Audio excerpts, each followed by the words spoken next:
Welcome to the Bringing the Human Back to Human Resources podcast. I'm Traci Chernoff, and I've spent my entire professional career in HR. Each week, we'll explore the delicate balance between people and business with the aim to reconnect the two and create meaningful outcomes. Listen in as I share my own experiences, challenge the status quo, and chat with guests from various industries about our mission to bring the human back to human resources. Hello, everyone. Welcome back to the Bringing the Human Back to Human Resources podcast. It is my first episode back since maternity leave, and I haven't done this in, I don't know, at least 7 or 8 months, because I basically did all of the recordings for the podcast for while I was out through the summer. So I don't know. Hopefully I can remember how to podcast and know where to look for those of you who watch the video. And hopefully my microphone is working well and everything else. So anyway, I guess the first things first, I'm back from maternity leave. I'm actually recording this episode 1 month to the day from my return to work. So I have a lot to catch up with you on, but I do want to do some housekeeping. One, you might hear my daughters in the background. It's just my new reality, and hopefully, I've been able to curate an environment, at least for podcasting, that is as least distracting as possible, or as little has as few distractions, there we go, as possible. And if there is some background noise like toys or pianos or music or babies crying or screaming or laughing, I do apologize in advance. We are going to work to edit that out if possible, but this is just reality. So let me catch you up in case you don't follow me on Instagram. I had 2 daughters, they're twins. We actually found out that they are identical, which is really exciting. And they are now almost 6 months old. They're like 5.5 months old at the time of this recording. I'm not trying to rush time, just trying to accurately describe their age. I was out on maternity leave from the end of October until the middle of March, and it was a great amount of time for me. I felt totally ready to come back, but also, equal parts like sad that it was over. But I have a lot to kind of talk about through that return from leave with all of you. But just to quickly see, I think there might be a baby in the background there. Just before I go into that topic, I do also want to say that I know that there have been some replay episodes throughout these last few months, and maybe you have been totally craving a new and fresh episode. So I get that. You can expect that all of these episodes that will be up and coming, with the exception of a few, because of course I had some scheduled already. Most, I would say 98% of them are fresh recordings. So hopefully you're really excited about that. I know I am. I know my guests are really excited to join. And then thinking about the podcast, I mean, right now I do plan to have an episode every week. It is, of course, a lot of work to work full time and be a mom to 2 kids and a wife and just a person in general, like outside of those things. So right now, my goal is to continue with 1 episode a week. I think realistically, there might be some months or even a part of the year where I say, you know what? I can't do an episode every week. I need to do every other week. So we'll see. All I ask is for your patience and for you to maybe just go along for this ride with me, as you always have if you've been here from the beginning, so that I can kind of learn what works for me as we go along. But I definitely am keeping up with the podcast. It's a very important part of my life and how I see my career. So I'm just excited to kind of get back into it. So that being said, I do want to share with you what some reflections are that I have from being out on maternity leave and coming back to work. And with all of that, I also encourage you to follow me on Instagram. While I'm not necessarily the most active on stories as maybe other people in this, podcasting world or realm, it's where I tend to be able to interact with you the most directly. And you can visit my website at hrtraci.com for tons of information and blogs and newsletters and everything like that. So, without further ado, let's jump into what my takeaways are from being back from maternity leave. Okay, so my first takeaway from maternity leave is that I think the one of the best things that I did was prepare while I was out on leave for my return, because it was always the plan for me to return. I'm I'm obviously very driven by my career. I have this podcast. I love my career in HR. I love what I do. I love where I work and with whom I work. And the first episode of 2024 was with Lori Mahalik Levin, and we talked about the mindful return. And she, of course, knew at that time that I was pregnant, and I shared that obviously in the episode as well. But we recorded that podcast episode, I want to say maybe in August, July, August, or September, and maybe even a little bit earlier. Anyway, not the point. She and I were talking about how important it is to be prepared when you come back from a maternity leave, paternity leave, whatever it is. And I took her mindful return course in January. So at that point, I was 2 months postpartum, almost three. And I took the course throughout. I think it was like a 6-week course, if I'm remembering correctly.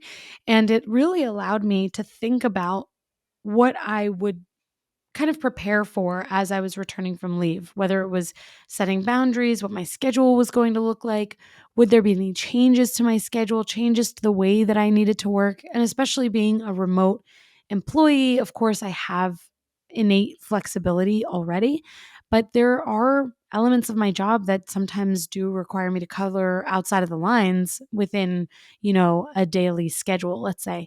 And so that course really allowed me to think about what I needed, which, for those of you who have been here for a while, you've heard me talk about myself in the way that, sometimes I just am very quick to action, and I don't necessarily like fully think through all of the implications of what I do for myself. And so that was a really important exercise and very impactful exercise for me, because it slowed me down.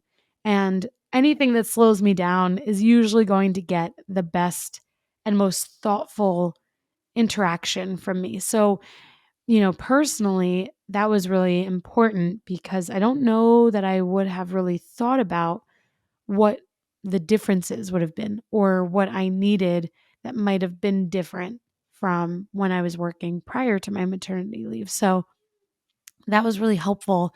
And Lori is awesome, and her book is great. And if you haven't listened to that episode, I think it was the first episode of 2024. It was the first or second. Definitely have a listen to it, because we kind of walk through the mindful return theory and her book, and how you can have a successful return from leave, because it is a major transition. I mean, everyone would ask me kind of leading up to returning, like, are you ready? How do you feel? And then even now, being back one entire month, I've been asked by my supervisor, colleagues, etc., how has it been? How has the transition been? And so certainly it is a transition. For me, I think that preparation was key. The second takeaway that I have from maternity leave is kind of lending to this idea around the transition, that you are a different person when you come back. As much as you are the same, you also are different, because you went through a major life event and you had a child, in my case, two children. And there's just a lot that changes when your responsibilities change and when your priorities change. And for me, although my work is absolutely my priority, if one of my children is sick, or our nanny isn't able to come to work, right? Like, that changes the way that I am able, God forbid, on all of those fronts, right? Like, because we don't want that to happen, but inevitably things happen, and I need to be able to be agile and shift, and balancing those priorities that are really important, life at home and life at work. It can be challenging, and it's something that you do have to kind of think about. And so my takeaway with the transition in coming back to work is that I was and still am excited to be back at work. And I do think that that's in part because I love what I do and where I work and with whom I work, also because I was prepared for it. And then thirdly, I think because I work remotely and because I feel some agency over my schedule, I didn't necessarily feel that the transition was so difficult or complex or frustrating. And I really think that the emphasis is on the preparation and being remote, because I don't know that I would be having this same conversation with all of you if I worked in an office. I've said it ad nauseum on my podcast that I will only ever look for remote work if ever I was not where I am today. And for anyone that I work with, don't worry. I love being where I am and I have no intention of leaving. But obviously, like, just generally speaking, if if I were ever to be in search for a job, it would never be looking for an office based role, because now being a mom, seeing the flexibility and what that affords me as a parent, that now it went from being like the most important thing to the tippy top most important thing. I would take a pay cut to keep that my reality. So, and I feel like I've probably said that before being a parent too. So maybe not much has changed on that front, but regardless, like, you really do change. And for me, again, that transition really didn't feel so complicated. And I feel grateful for that. I mean, I'm very fortunate that we're able to have someone come in for daycare basically and caregiving for my daughters rather than needing to send them out of my home. I think that's one a privilege that I have from working remotely, and two, a privilege that I have just from a financial perspective, because childcare is really expensive. And I'm sure that there are listeners out there who either have not returned from maternity leave or don't plan to because of the cost of childcare, and two, maybe are returning to the job force because they left in order to be the primary caregiver in their homes because of the cost of childcare. And it is so expensive, especially in New York and New Jersey. It's crazy. And I think it's probably just expensive everywhere. But um, I mean, for two kids, it is kind of comparable, like daycare and having someone come in and be with them. But regardless, like, that is a major factor for many parents, especially women. And I think we kind of talked about that in the episode, Lori and I, that, not everyone is able to go back to work because the cost of childcare is more expensive than what they receive monthly from their jobs. So it's just it's a lot for people to have to think about. And fortunately for me, I was able to, and we were able to, my husband and I, make it work so that I could come back to work, and so that we could have someone in our home while while I am working. And that, I it's not lost on me that COVID did have this, or create this opportunity for me. I don't know that I would be remote or be in this situation today had it not been for that. Everyone kind of challenging the status quo, so to speak, and moving remotely. Although I work for a tech company and they've always been remote, who knows where things would have landed me if COVID didn't happen. Like, would I still be in retail? Would I still be in fashion? Would I be in tech? Who knows? I always like think about those things. Like, what if things happen differently? What would I be doing now? And I really, frankly, I don't know that I would return to work if I wasn't remote. It's really hard. It's really hard to, especially in the US, where, I mean, fortunately in New York, you get, a really nice amount of time. But in the US, some states don't get any paid time. It's just, FMLA, 12 weeks, hopefully, if you qualify. And, that's that. So for me, fortunately, I had almost 5 months, but it was hard, even though I'm right here and my children are literally, I don't know, 15 feet away. It's hard to realize that you are inevitably not spending that same amount of time with them. And whether you want to be a full-time, caretaker or home taker or not, it is still difficult to, be a hands-on parent and or not walk away, but step into work and change the amount of time that you're spending with your kids. So, I mean, I feel good. Like, I feel happy that they're right here. And when I'm in between meetings, I can kind of step away and just, pop over and, like, I don't know, cuddle them for like a moment before I go into my next meeting or get back into whatever project I'm working on. Um, and that's obviously, again, not lost on me that I have that opportunity. And I'm sure that many people feel that same way. And that I know that there are many people who really look forward to leaving the house when they return from maternity leave, because it gives them kind of like another refreshed or renewed sense of self, because your sense of self also changes when you become a parent. At least it did for me. I think probably for most people, because you're no longer just thinking of yourself, you're now thinking of your children. So it's just a really interesting change, and I'm really grateful for it. I love being a parent and a mom, and I love being a working parent or a working mom. And obviously, all moms are working at some level. But I guess I should say a mom in the quote unquote typical workforce, because being a stay at home mom is definitely a job. Like, when I was on maternity leave, it was work, hard work, especially with two at the same, stage of development and the same age. So, the third takeaway that I have is that you really benefit from returning from maternity leave or leave in general when you have an amazing supervisor and peers that you enjoy working with. That was probably the biggest takeaway that I had kind of like learned and appreciated, outside of the other two, of course, but really the the thing that stuck out to me most was that, oh wow, I'm not stressed or unhappy about returning, because I'm looking forward to working with my peers, and I'm looking forward to working with and for my boss. And I'm very, very fortunate for that. I know so many people who dreaded returning from maternity leave because they either don't like their leaders or they don't like who they work with.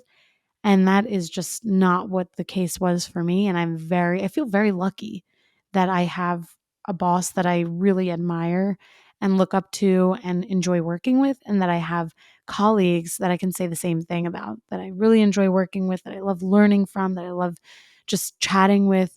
And all those, that is, I don't know, it's not something that occurred to me. I guess when I was out on maternity leave, I was only thinking about preparing for the stuff that I could control. And then I was like, oh, wait, I'm really looking forward to returning. Why is that? And introspectively, I had, spent this time thinking about why. Why was I excited to go back to work? Not like, why am I feeling this way? But also, or I should say, it wasn't coming from this place of like, why do I feel this way? It was coming from a place of, why is that? Why am I so excited? And why aren't other people more excited when they want to go back to work, but they're feeling like this dread or this burden? And of course, all of those factors that I had already mentioned have an impact on that. But really, it's profound to me that when you have someone that you enjoy working for and you work with people that you like, it makes returning much, much easier. So if you're someone that is on maternity leave or on some sort of leave and you're dreading coming back, or going back, maybe take that same introspective journey. Think about why that might be. Is it the environment? Is it your boss? Is it that you need a change? Or is it, the other stuff that you really don't want to go back and that you have to go back? Because certainly that is the case for many too, that financially you can't make the decision to stay at home even though you really want to. In which case I'm like, well, can you figure it out? Can you, like, because I never want anyone to feel like they're robbed of an experience that they really want. Like, if someone really wants to be a stay-at-home mom or a stay-at-home dad or stay-at-home parent, whatever, is there a way that they can make that work? And if not, like, I don't know, maybe there's just a way. Maybe it's like going into consulting, maybe it's doing freelance work. I don't know. Get creative with it. Don't find yourself in this position where you're going to regret that you did or didn't do something. So anyway, those are my takeaways. I actually shared this on LinkedIn also because when I came back, I felt really inspired to just write something. It was short, it was sweet, hopefully. And I feel good about putting it out there because now when I go back to it, I'm like, yeah, I did feel all of these things. And then of course I'm sharing those feelings with you on the podcast today. But in the end, I hope that as I continue on my journey as a mom that works in the typical, you know, workforce, I hope that I continue to feel these takeaways um, resonating throughout my work day and work week.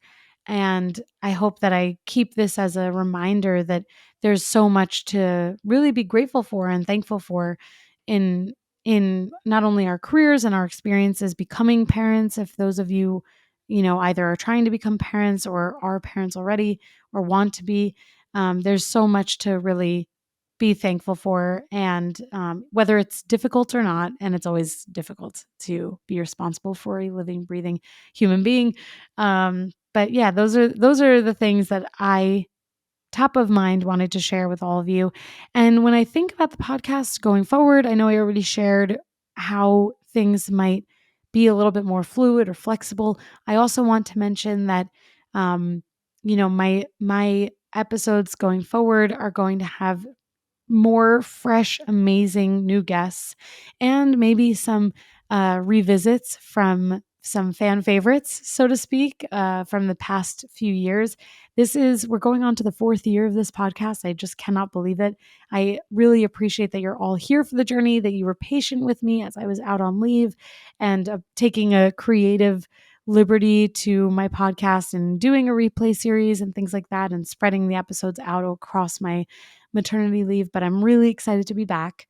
I highly, highly suggest that you follow me on Instagram, connect with me on LinkedIn, head to my website, hrtraci.com. I am still doing career coaching and resume and interview preparation, formatting, et cetera. So if those are things that you're interested in and want to learn more about, head to my website. Also, don't forget to rate, review, and subscribe wherever you're catching this episode. And if you're watching this video on YouTube or Spotify, make sure you interact with the Q&A or give the video a thumbs up if you're on YouTube. Thank you so much again for being here, and I'll see you next week. Hey, just before you go, don't forget to subscribe to this show so that you are the first to hear when an episode drops each week. And maybe leave a 5-star review and a comment about how much you loved this episode. Plus, if you have someone in mind who would really enjoy this episode, make sure you share it with them. Thank you so much for tuning in, and I'll see you next week.